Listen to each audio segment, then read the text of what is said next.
بسم اللہ الرحمن الرحیم۔ السلام علیکم۔ معزز دوستو، بھارت کے ناقص اور کمزور دفاعی نظام کی پوری دنیا بھر میں گونج۔ عالمی میڈیا نے بھارت کو کاغذی شیر قرار دے دیا۔ میڈیا نیوز کے مطابق بجٹ کا بڑا حصہ دفاع پر خرچ کرنے کے باوجود بھارت مطلوبہ نتائج حاصل کرنے میں بری طرح ناکام ہے۔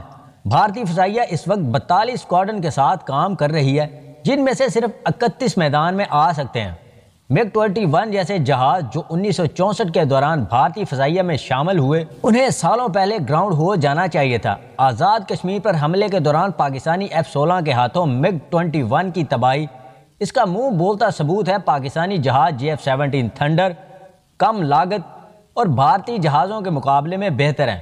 بھارت کے مقابلے میں پاکستان ڈرونز پر کام کر رہا ہے، جس کے پارٹس مقامی طور پر تیار کیے جائیں گے۔ غیر ملکی میڈیا نے بھارت کے مقابلے میں پاکستان کی دفاعی قوت میں اضافے کو ہندوستان پر برتری قرار دیا ہے۔ بھارت روس اور دیگر ممالک سے اسلحہ کی خریداری کے لیے بھی تگ و دو کر رہا ہے۔ پاکستان کے 2400 ٹینکوں کے مقابلے میں بھارت کے پاس 3500 ٹینک ہیں، جن میں سے 1000 روسی ساختہ T-90s ہیں۔ بھارت نے دیسی ساختہ ٹینک ارجن بنانے میں 3 دہائیاں ضائع کر دیں۔ بھارت کا یہ ٹینک زیادہ لاگت، وزن اور میکینیکل ناکامی کا شکار ہو گیا۔ بھارت مستقبل میں روس سے جدید 14 ارمادہ ٹینک خریدنے کے لیے منت سماجت کر رہا ہے، اور بھارت نے مختلف نوعیت کے ہتھیاروں کا ڈھیر لگا دیا، جس کے استعمال میں فوج کو مشکلات کا سامنا ہے۔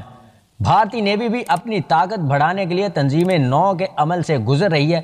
بحری بیڑا وکرم آدتیہ اور وکرانت بھارتی بحریہ کے لیے سفید ہاتھی ثابت ہوئے ہیں۔ تو دوستو، ویڈیو پسند آئے تو اسے لائک اور شیئر ضرور کیجیے گا، اور مزید ویڈیوز حاصل کرنے کے لیے ہمارے اس چینل کو سبسکرائب کر لیں۔